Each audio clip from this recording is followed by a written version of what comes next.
Okay, good afternoon. So today we have a question here of mathematics related to exponents.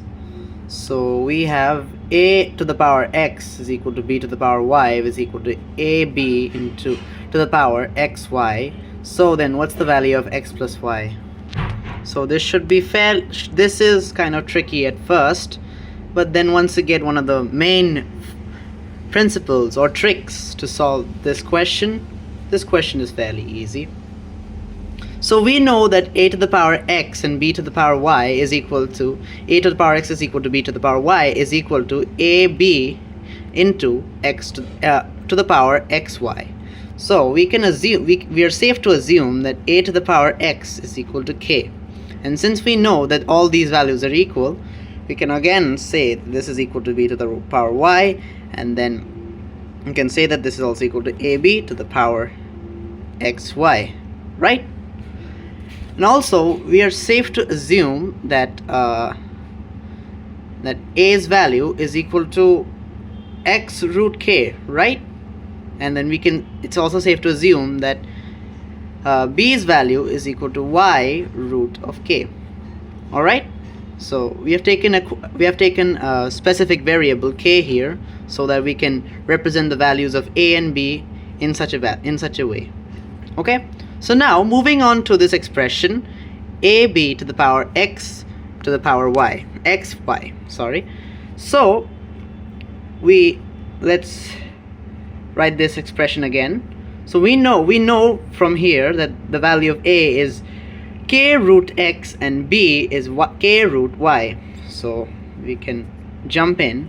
So we know that k root x is also written as k to the power 1 upon x, and we know this. Similarly, for k root y, it's also written as k 1 by y, k to the power 1 by y. So hence we can write this as k 1 by x plus into k 1 by y to the power xy. And now from the laws of indices, from what we remember,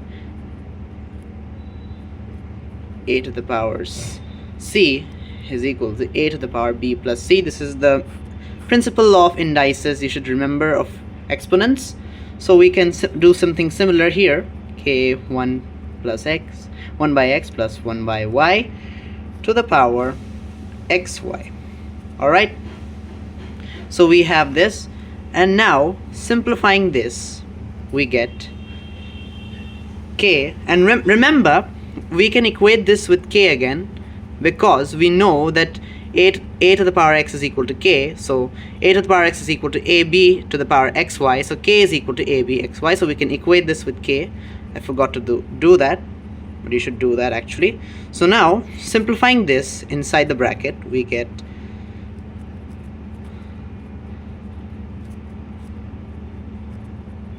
yes. And now we have another principle coming up, which is another law of indices, a to the power m upon n.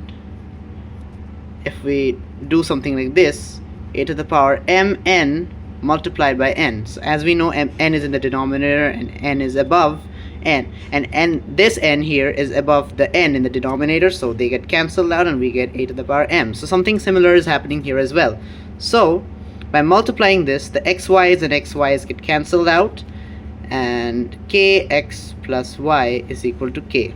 And now we know the k is in a single power variable here, and since the bases are equal, we can compare the exponents directly, and therefore we get x plus y is equal to 1. This is our final answer.